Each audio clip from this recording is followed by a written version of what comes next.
Bapak yang baik, terima kasih buat hari yang baru, kesempatan yang baru bersama Tuhan. Alkitab mengatakan Tuhan, ketika kami hidup takut akan Tuhan, ketika kami hidupnya menghormati, takjub akan karya Tuhan, justru Tuhan akan memberikan kenikmatan dalam hidup ini.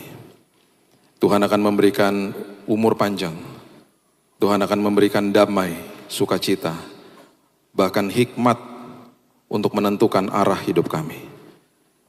Ini hati kami Tuhan hari ini. Bukan sekedar di tempat ini saja, tapi setiap hari dalam hidup kami. Kami persembahkan hidup kami sebagai ibadah yang sejati kepada Tuhan. Roh Kudus yang meneduhkan setiap hati, Roh Kudus yang menasehati, bahkan menegur kami. Kami sambut firman kebenaran di dalam nama Tuhan Yesus, Juru Selamat yang agung. Kami berdoa, kita sama-sama katakan, amin, amin, amin, amin, amin. Silakan duduk, shalom. Selamat hari Minggu, kita mau buka sama-sama di kitab Bilangan, pasalnya yang ke-13, dimulai dari ayat yang ke-17 sampai 18. Saya sedang sering mengkhotbahkan ini karena, dan saya tidak mau jemaat di sini nanti cuma nonton-nonton online aja, kita belajar aja pagi hari ini. Pernah saya bagikan sedikit di ibadah hari Kamis. Dan waktu saya belajar tentang prinsip ini, saya merinding. Saya bilang, Tuhan gak ada habisnya sebuah karya Tuhan yang besar dalam hidup manusia sampai hari ini. Jadi saya mau ajak Bapak Ibu merinding bareng-bareng saya. Ini kisah yang luar biasa. Diawali dengan seorang pribadi yang bernama Musa. Dan dia mau mengirim pengintai ke tanah perjanjian. Ada satu sosok orang yang pribadi yang sangat vokal pada saat itu. Dan kehidupannya, inti dari hidupnya hanya dia percaya kepada Tuhan, sangat sederhana. Dan karena itu dia mengalami sebuah hal yang luar biasa di dalam Tuhan. Kita pernah eksposisi ringan tentang Yosua. Hari ini kita mau belajar tentang temannya dia yang namanya Kaleb. Bilangan 13 ayat 17, maka Musa menyuruh mereka untuk mengintai tanah Kanaan. Katanya kepada mereka, pergilah dari sini ke tanah Negeb, naiklah ke pegunungan. Amat-amatilah bagaimana keadaan negeri itu, apakah bangsa yang mendiaminya kuat atau lemah, apakah mereka sedikit atau banyak. Sederhana, sebenarnya Musa lagi kasih tahu sama mereka, coba kamu lihat masa depanmu yang penuh pengharapan sebenarnya. Coba kamu lihat masa depanmu yang sudah ditanggung penuh sama Tuhan. Coba kamu lihat janji Tuhan di hadapanmu. Karena sudah dijanjikan tanah perjanjian. Coba kamu lihat aja gitu. Karena Tuhan sudah berikan itu kepada kita. Sebenarnya itu, intinya itu. Sebenarnya hari ini kalau kita lihat hari esok, kita juga harus menatapnya seperti begitu. Kalau kita mengintai hari esok, kita harus punya prinsip bahwa, oh ya Tuhan terima kasih. Janji Tuhan gak pernah gagal dalam hidup saya. Kuasa Tuhan begitu luar biasa dalam hidup saya. Ayat 23, mereka sengaja dibawa sama Tuhan ke dalam sebuah lembah ini. Dan Tuhan lagi mempertontonkan kepada mereka. Jadi ini sama sekali gak kebetulan ayat-ayat ini. Yang Tuhan rangkaikan secara luar biasa.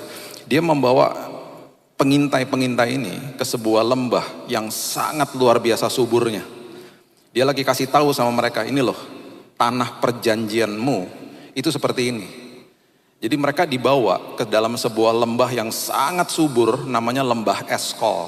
Lembah Eskol. Di situ mereka diminta untuk akhirnya mengambil keputusan. Apa keputusannya? Mereka sudah dikasih lihat janji Tuhan yang luar biasa. Itu sebabnya ayat 23 mengatakan begini. Ketika mereka sampai ke lembah Eskol, dipotong merekalah di sana suatu cabang dengan setandan buah anggurnya. Lalu berdualah mereka menggandarnya, juga mereka membawa beberapa buah delima dan buah ara. Begitu besar buahnya, begitu dahsyat hasil negeri itu. Mereka sampai harus memikul buah itu.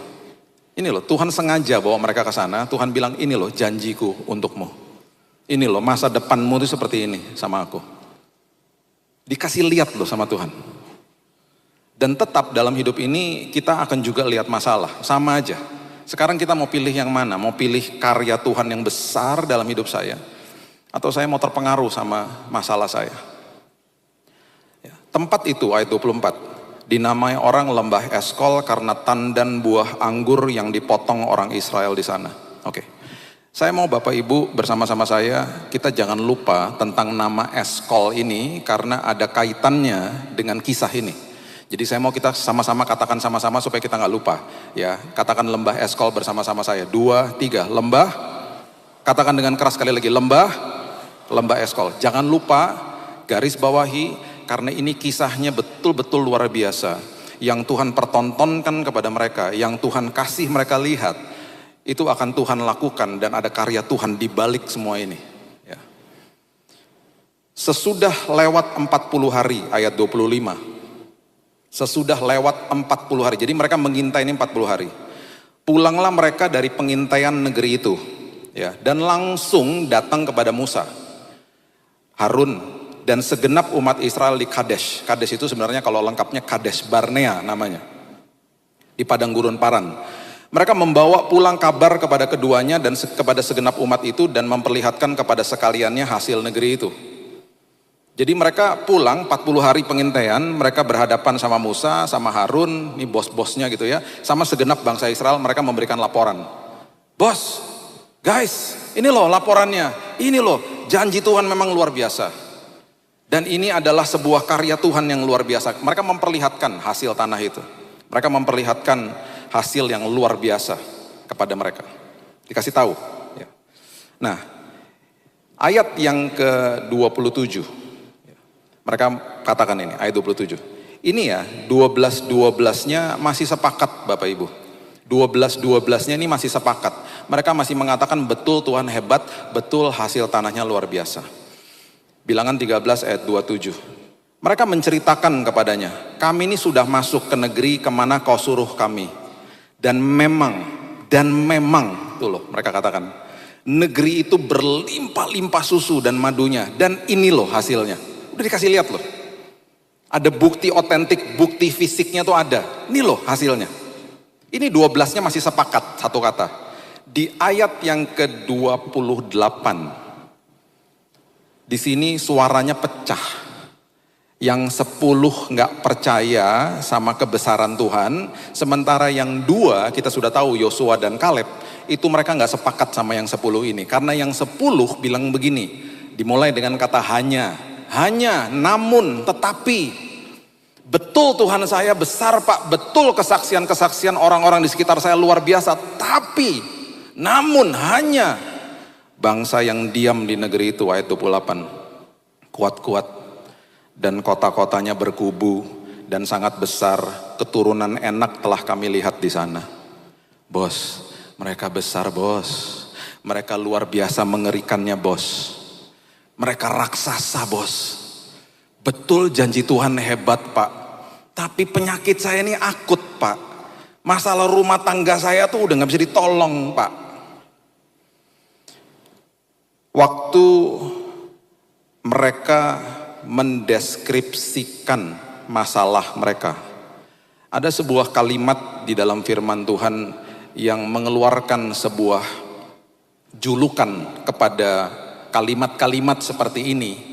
Dan Alkitab dengan jelas mengatakan jika orang mendeskripsikan masalah mereka dan mengatakan itu lebih besar daripada Tuhan, itu adalah sebuah kabar busuk yang keluar dari mulutnya. Ayat 31, firman Tuhan katakan begini.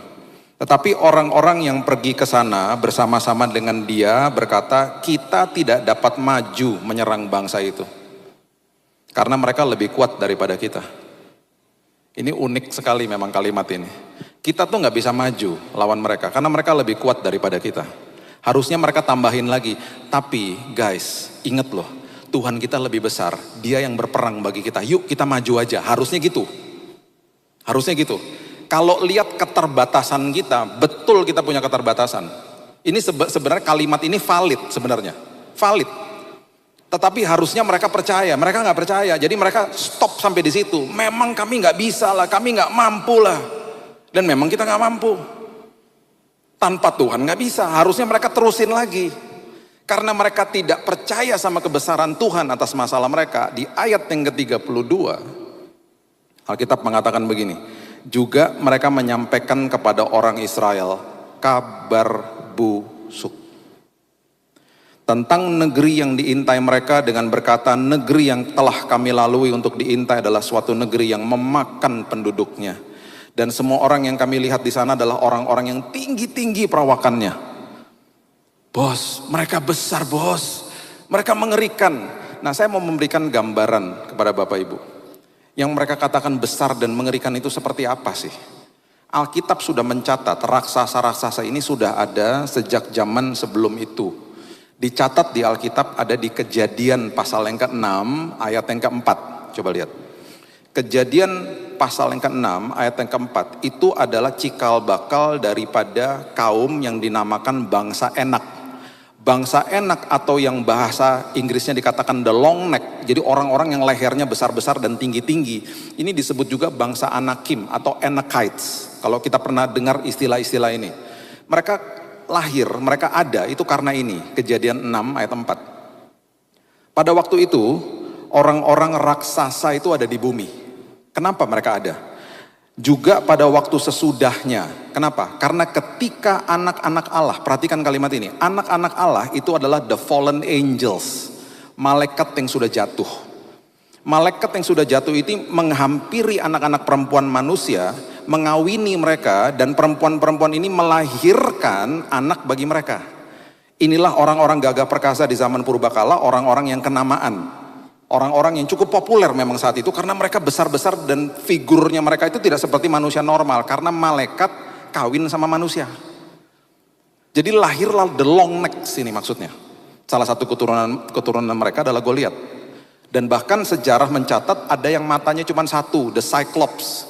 Dan bentuknya mereka tuh banyak sekali yang disfigure gitu dari muka-mukanya. Jadi memang mengerikan kok. Jadi kalau waktu mereka bilang itu mereka besar-besar bukan sekedar mereka besar, mereka tuh mengerikan. Mukanya ngeri, badannya besarnya luar biasa. Dan seolah-olah kalau mereka lihat mereka ya, mereka mau 10 lawan 1 juga mungkin kalah 10-nya gitu loh. Jadi yang mereka gambarkan itu sudah ditulis memang di Alkitab. Dan mereka mendiami tanah-tanah perjanjian. Jadi deskripsi mereka tentang besarnya masalah mereka itu valid sebenarnya. Tetapi ketika kita mulai mengatakan bahwa itu lebih besar daripada kuasa Tuhan saya, itu Alkitab mengatakan itu kabar busuk. Karena setiap kali Alkitab mengajarkan selalu ada benang merah dari Kejadian sampai Wahyu. Di balik ucapan syukur ada kuasa yang besar. Di balik ucapan syukur ketika ada masalah yang besar dan hatimu tetap tertambat kepada Tuhan dan percaya kepada kuasa Tuhan, itu kuasa yang besar terjadi. Berarti kamu percaya sebelum kamu lihat. Berarti kamu percaya karya Tuhan bekerja. Berarti kamu percaya Tuhan sedang bekerja walaupun kamu gak bisa lihat. Gitu loh. Jadi hati-hati dengan mendeskripsikan masalah kita. Karena itu udah pasti ketika orang mulai deskripsikan masalah yang besar, dia akan mulai lihat dirinya gak mampu, gak bisa seperti mereka katakan tadi. Itu sebabnya di Bilangan 13 ayat 33 mereka akhirnya mendeskripsikan diri mereka di hadapan masalah mereka. Ayat 33 mereka katakan gini. Juga kami lihat di sana orang-orang raksasa, orang enak yang berasal dari orang-orang raksasa karena mereka besar, dan kami lihat karena mereka besar, kami lihat diri kami seperti belalang. Ya matilah kita lah Pak, lawan orang sebesar itu ya saya kayak belalang. Bahkan mereka berasumsi, nah ini makin parah ini. Mereka berasumsi bahwa lawannya mereka kalau lihat mereka pun kayak belalang dikatakan, dan demikian juga mereka terhadap kami. Emangnya mereka ketemu sama raksasa itu? Ya enggak, mereka lagi mengintai kok. Jadi mereka mengatakan dirinya kayak belalang, bahkan mereka berasumsi musuhnya kalau ketemu mereka pasti lihat mereka kayak belalang. Jadi udah makin hancur, gambar dirinya tuh dirusak sama iblis. Sekarang perhatikan apa persepsi Tuhan tentang musuhnya bangsa Israel. Yesaya 40 ayat yang ke-22. Yesaya 40 ayat ke-22. Ini mengatakan begini, ini persepsinya Tuhan lah ya, tentang manusia. Dikatakan begini. Dia yang bertahta di atas bulatan bumi dan penduduknya seperti apa? Belalang. Persepsinya Tuhan. Sekarang kita punya pilihan hari ini. Saya mau lihat masalah saya dari kacamata saya yang sangat terbatas. Atau saya minta Tuhan bukakan mata rohani saya supaya saya lihat masalah saya dari kacamatanya Tuhan. Saya nggak pernah lupa anak saya dulu suka tarik-tarik celana saya, Raina, di lift yang penuh sesak dengan orang. Dia tarik-tarik celana saya diminta digendong, karena kami berdiri di lift paling belakang. Saya selalu bilang gini, Dek, susah ngangkat kamu tuh repot. Ini orang rame penuh sesak nih, sebelum zaman masih dulu ya, sebelum pandemi lah, masih kecil ini anak. Jadi saya selalu bilang udahlah tunggu aja. Sampai satu hari saya sadar betapa sumpeknya memang dia di bawah, karena pendeknya kan segitu. Pemandangannya nggak enak banget itu di bawah situ. Di hari itu ketika saya sadar, saya sampai minta permisi sama Mas di depan saya. Mas, permisi sebentar ya, saya harus balik badan sebentar, saya gendong dia. Waktu saya gendong di lift yang penuh sesak dengan orang, saya nggak pernah lupa hari itu. Tiba-tiba mukanya begini, lega. Waktu mukanya lega, apakah liftnya udah nggak rame? Tetap rame, tetap penuh sesak dengan orang. Kenapa mukanya lega? Karena pemandangan dia setinggi pandangan saya, nggak di bawah itu lagi. Jadi kalau lewatin badai, bilang sama Tuhan, gendong aku Tuhan. Buka mata rohaniku Tuhan. Tiba-tiba ada damai sejahtera. Tiba-tiba ada sukacita. Masalahnya masih ada. Tambah berat kadang-kadang. Tambah berat. Kita lihat dari persepsinya Tuhan. Timbul damai sejahtera. Teman-teman saya waktu saya sakit datang ke kamar, 90% pasti nangis lah lihat saya. Karena kondisi saya udah hancur. Udah kayak tengkorak foto saya. Kalau lihat foto saya udah kayak tengkorak. Mereka bilang, aduh kok sampai kayak gini Bill. Setelah 2-3 jam biasanya ngobrol-ngobrol pulang, mereka bilang gini, aku semangat loh ngobrol sama kamu. Kok kamu punya semangat seperti itu? Kok kamu punya damai seperti itu? Saya selalu katakan begini, di dalam kelemahan kita kuasa Tuhan dinyatakan. Yang penting kamu percaya. Yang penting kamu taruh hatimu, serahkan kekhawatiranmu kepada Dia. Itu yang akhirnya saya selalu bicarakan setiap hari ketika bangun pagi, dan saya pernah share di sini. Saya selalu bilang, Tuhan, aku kutip 1 Petrus 5 ayat 7. Aku serahkan semua kekhawatiranku pada pagi hari ini Tuhan, walaupun aku belum merasa ada kekhawatiran. Aku tukar Tuhan dengan Yohanes 14 ayat 27. Damai sejahtera telah kutinggalkan bagimu. Rugi kalau saya nggak terima, ditinggalin sama Tuhan buat saya. Jadi saya ambil ya Tuhan damai sejahtera. Aku tukar kekhawatiranku dengan damai sejahtera. Karena firman Tuhan katakan damai sejahtera yang diberikan sama Tuhan Yesus adalah damai yang tidak seperti dunia berikan. Yang dunia berikan itu ketenangan setelah badai selesai. Damai yang Tuhan berikan, damai selagi ada badai. Terus disambung lagi, jangan gelisah, jangan gentar hatimu. Oh terima kasih Tuhan, amin. Aku gak mau gelisah, aku gak mau gentar hatiku. Aku tukar Tuhan dengan damai sejahtera. Jadi ketika orang katakan, kok kamu ada damai? Ya itu dari Tuhan lah. Karena kita proaktif bilang, Tuhan aku perkatakan pujian penyembahanku kepadamu, aku ucap syukur kepadamu hari ini, dan aku percaya kuasamu besar, aku tukar semua kekhawatiranku Tuhan dengan damai sejahtera yang telah ditinggalkan bagi kita. Rugi kalau nggak diambil, ditinggalin kok. Banyak orang nggak mau ambil, tetap mau percaya sama masalahnya. Akhirnya hidupnya nggak pernah ada damai, stres terus. Masalah akan selalu ada dan nggak pernah nggak ada karena dunia sudah gelap. Nah, ketika Kaleb melihat masalah itu, dia melihat dari persepsinya Tuhan. Makanya ada deskripsi yang luar biasa tentang dirinya Kaleb. Coba lihat Bilangan yang ke-14 ayatnya yang ke-9. Ini katanya Kaleb, Bilangan 14 ayat 9. Janganlah memberontak kepada Tuhan, ya. Dan janganlah takut kepada bangsa negeri itu. Perhatikan kalimat ini luar biasa kalimatnya dia. Dia katakan begini, sebab raksasa itu akan kita telan habis. Akan kita telan habis, Bapak Ibu. Belalang itu adalah makanannya mereka. Nanti Bapak Ibu baca sendiri di kitab Imamat, itu makanannya mereka, salah satu makanannya mereka. Jadi waktu dia bilang kita akan telan habis, respon daripada kata teman-teman yang 10 itu, dia lagi kasih tahu sama mereka, loh harusnya kamu ngerti, mereka itu yang kayak belalang, bukan kita, enak aja, gitu loh, dia ngomong gitu. Justru mereka akan kita telan habis. Terus dia sambung lagi, yang melindungi mereka tuh sudah meninggalkan mereka, nggak ada yang melindungi mereka. Sedang Tuhan kita menyertai kita, janganlah takut kepada mereka. Jadi kalau mendeskripsikan masalah, itu dasarnya, basisnya adalah karena Tuhan beserta sama saya, masalah saya kayak belalang. Itu persepsi yang dahsyat dari seorang Kaleb ini. Mereka bilang, ngapain kamu takut? Betul mereka besar, tapi Tuhan kita lebih besar. Kita akan telan habis mereka. Mereka justru kayak belalang, ngawur aja kamu. Gitu loh maksudnya. Sama seperti persepsinya Tuhan. Tuhan lihat manusia, melihat musuhnya, itu kayak belalang. Celikan Tuhan mata rohaniku. Satu hari nanti kita bahas tentang Elisa dan hambanya. Ketika dia ketakutan, ketika diserang dan dikepung Elisa. Elisa tenang aja, dia bilang gini, Tuhan celikan mata dia.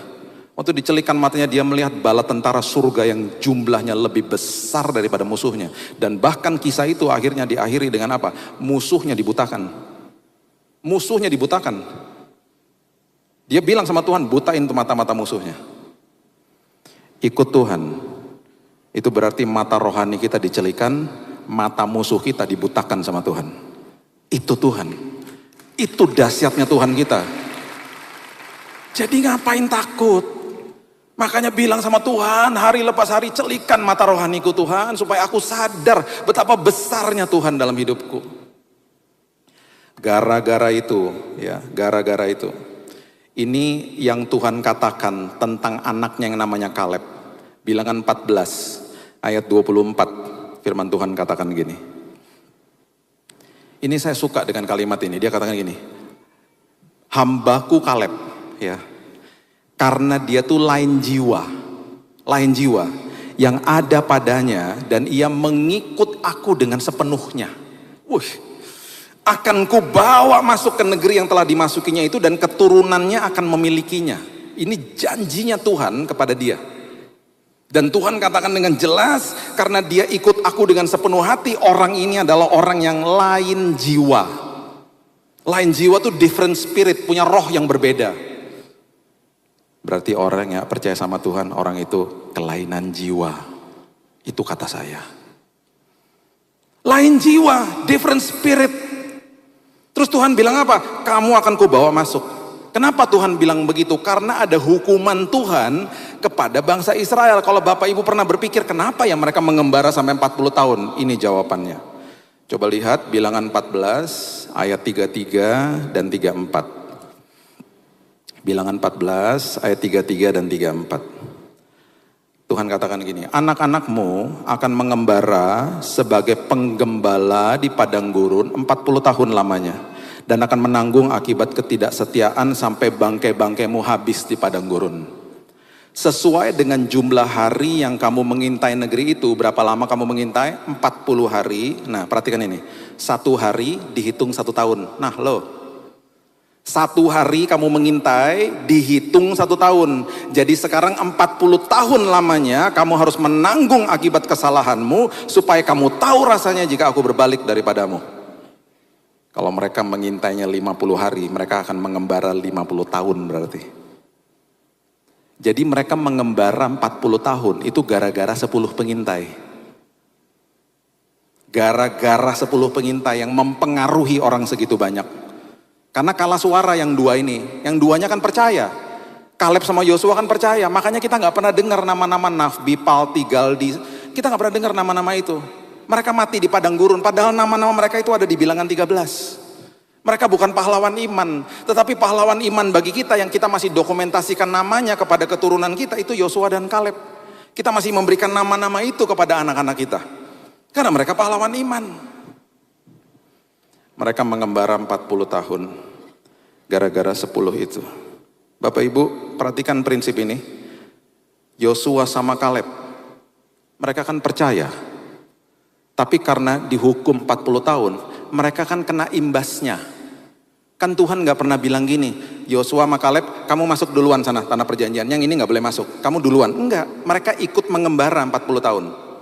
Sama seperti kita, nggak tahu apa-apa, lahir di dalam muka bumi ini karena ada dosa manusia yang awal, kita semuanya kena imbasnya, dunia ini penuh dengan kegelapan.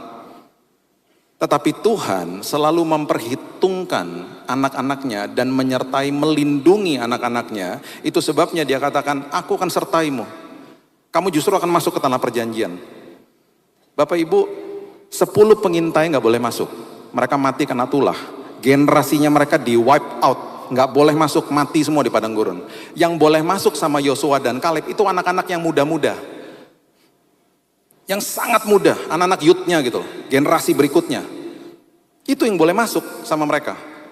Dan waktu mereka masuk ke tanah perjanjian, itu mereka tetap harus bertempur di situ. Kita udah pernah eksposisi, saya udah pernah bagikan di tempat ini kisah tentang Yosua. Bapak Ibu bisa nonton lagi videonya. Itu di kitab Yosua pasal yang pertama, itu janji Tuhan kepada Yosua detail. Siapa yang akan melawanmu, aku akan tumpas, kamu pasti menang. Tenang aja. Itu di janjinya Tuhan jelas. Nah, generasi muda sebelum masuk ke tanah perjanjian, mereka harus disunat di tanah Gilgal. Alkitab dengan jelas mengatakan di Yosua 5 itu adalah mereka sedang meninggalkan celah Mesir. Jadi sunat itu melambangkan hadirat Tuhan dan paradigma baru. Karena mereka punya pengaruh dari orang tua mereka, Tuhan mau pastikan bahwa semua paradigma Mesir itu ditinggalkan sebelum mereka masuk ke dalam tanah perjanjian. Makanya mereka disunat. Dan mereka masuk. Waktu mereka masuk, mereka menikmati bertih gandum, hasil tanah yang luar biasa, dan hari itu mana dari sorga di stop. Yang tadinya Tuhan manja-manjain mereka tiap hari pakai mana, di stop sama Tuhan. Karena sekarang waktu masuk ke tanah perjanjian, mereka harus mengelola. Itu lambang daripada kedewasaan rohani. Kamu kelola hidupmu, kamu akan berhasil di situ, kamu akan menghasilkan makanan yang lebih enak daripada mana yang setiap hari kamu makan.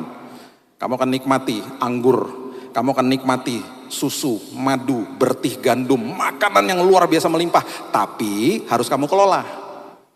Jadi tinggalin dulu paradigma Mesir. Supaya kamu masuk tanah perjanjian tuh dengan kedewasaan. Kamu mengelola tanah perjanjian yang aku sudah siapkan bagimu. Tuhan mau kita dipersiapkan untuk mengelola hari esok kita. Itu sebabnya ketika ada masalah, kita semua ini sedang dibuat dewasa sama Tuhan. Menjadi pengelola-pengelola yang dahsyat. Karena ada janji Tuhan yang besar di depan kita. Gitu loh. Jadi waktu mereka masuk ke sana, mereka tetap harus berhadapan sama raksasa-raksasa. Jadi waktu mereka masuk, mereka mulai diundi Bapak Ibu satu-satu. Suku ini misalnya ya, suku Dan undi. Dapat Malang misalnya. Suku Naftali dapat Surabaya misalnya. Suku Yehuda, nah ini dia, suku Yehuda itu adalah sukunya Kaleb. Suku Yehuda nantinya di keturunan Yehuda itu ada Yesus. Contohnya misalnya ya, kalau di Indonesia ini kota yang paling besar kan Jakarta. Jadi suku Yehuda tiba-tiba diundi, dapat Jakarta misalnya. Wah, semua suku-suku yang tadinya menantikan tempat yang paling hebat, yang paling besar dan sakral itu, mereka pasti, ya dia yang dapat. Suku Yehuda mendapatkan hasil undiannya, jadi Kaleb dapat tanah namanya Hebron. Hebron itu sangat sakral di antara mereka karena Abraham, Ishak dan Yakub dikubur di situ.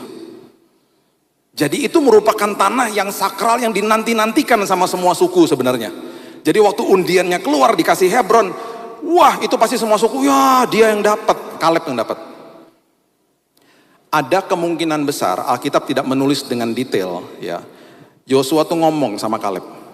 Kan sama-sama udah tua ya. Kan mereka disertai sama yang muda-muda. Nah tetap waktu dapat tanah-tanah itu mereka harus berjuang, mereka harus berperang sama yang mendudukinya.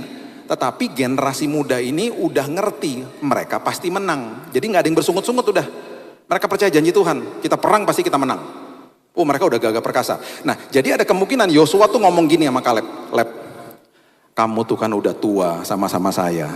Udahlah biarin yang muda-muda bertempur ke tanah Hebron. Karena tanah Hebron, Leb, itu paling tinggi-tinggi pegunungannya. Kamu tuh wis tua, udah di sini aja udah. Kamu nunggu sama aku duduk manis-manis, kita ngopi-ngopi, biarin yang muda-muda bertempur. Nanti udah pasti menang kok. Tuhan udah kasih kok tanah itu. Plus, Leb, itu tanah Hebron, raksasa yang paling besar itu ada di situ. Udah daripada kamu capek-capek, kita duduk-duduk manis aja di sini. Raksasa yang paling besar itu ada di Hebron. Nanti saya kasih ayatnya. Nah, saya tutup sama ini ya. Kita lihat Yosua 14. Dimulai dari ayat yang ke-7.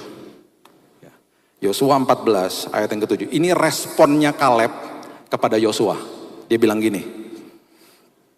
Yosua 14 ayat 7. Aku berumur 40 tahun ketika aku disuruh Musa, hamba Tuhan itu dari Kades Barnea untuk mengintai negeri ini sama kamu. Ingat gak?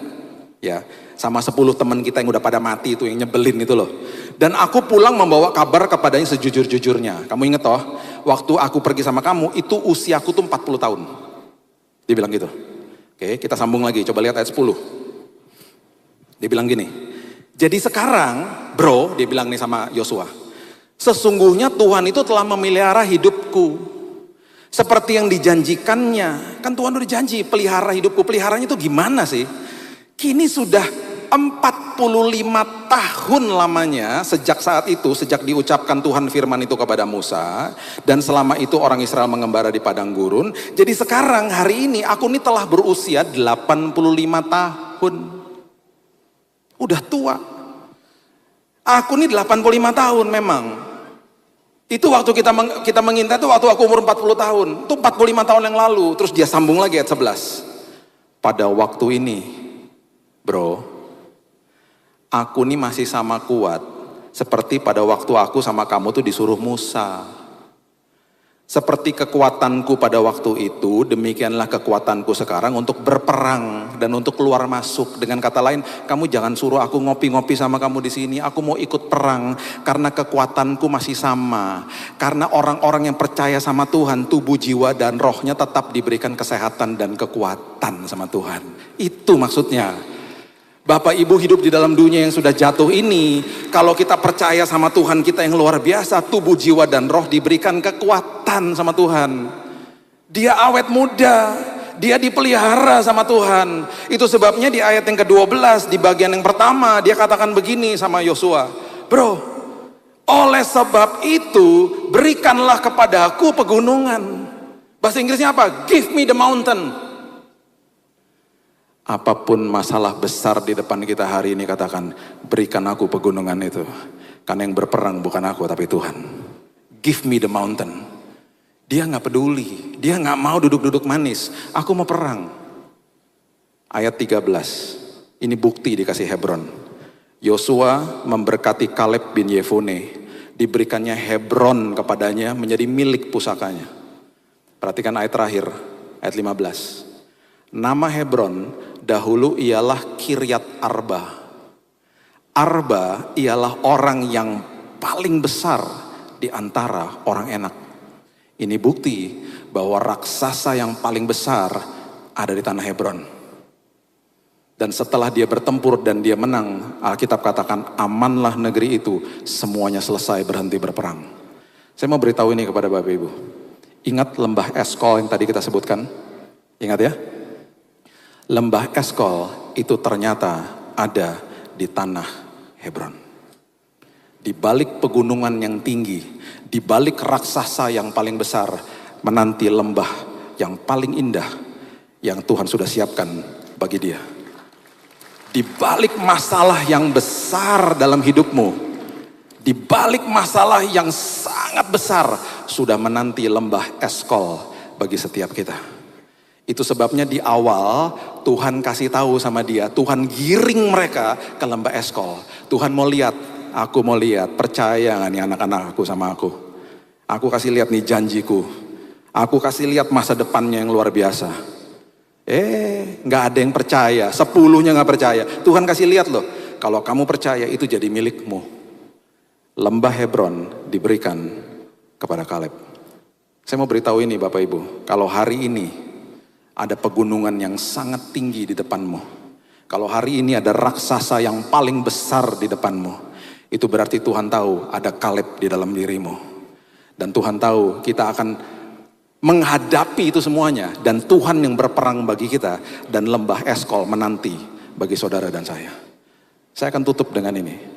Saya waktu didiagnosa mati di bulan Januari 2019. Dokter bilang sama saya, Pak, Bapak cuman diberikan waktu 3 bulan, Bapak meninggal, kena kanker darah. Bapak kalau bertahan paling-paling 6 bulan, berarti bulan Juni Bapak meninggal. Kalau Bapak masih bertahan hidup, Bapak akan terus dirawat sampai bulan Oktober. Itu pun kalau masih hidup. Di bulan Januari 2019,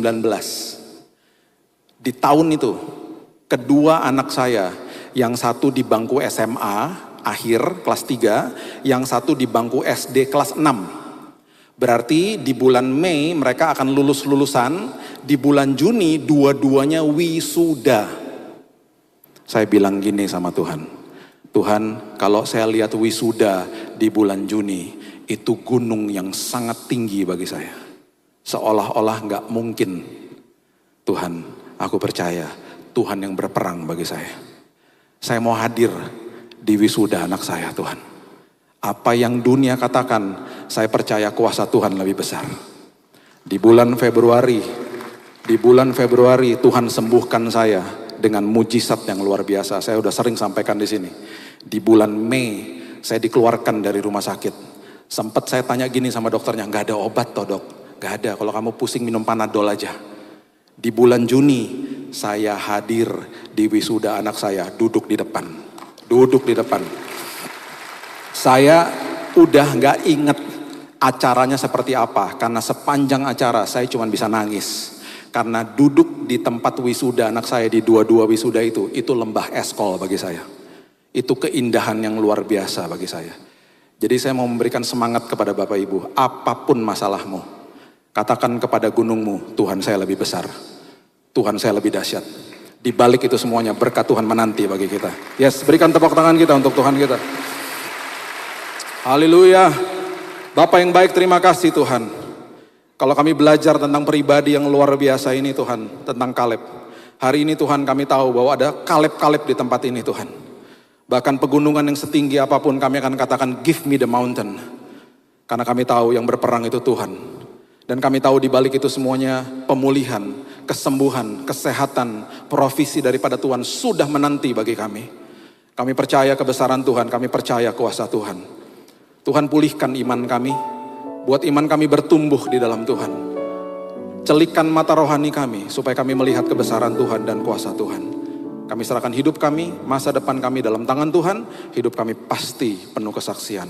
Di dalam nama Tuhan Yesus, kami sudah berdoa dan sudah menerima firman kebenaran, kita sama-sama katakan, amin. God bless you.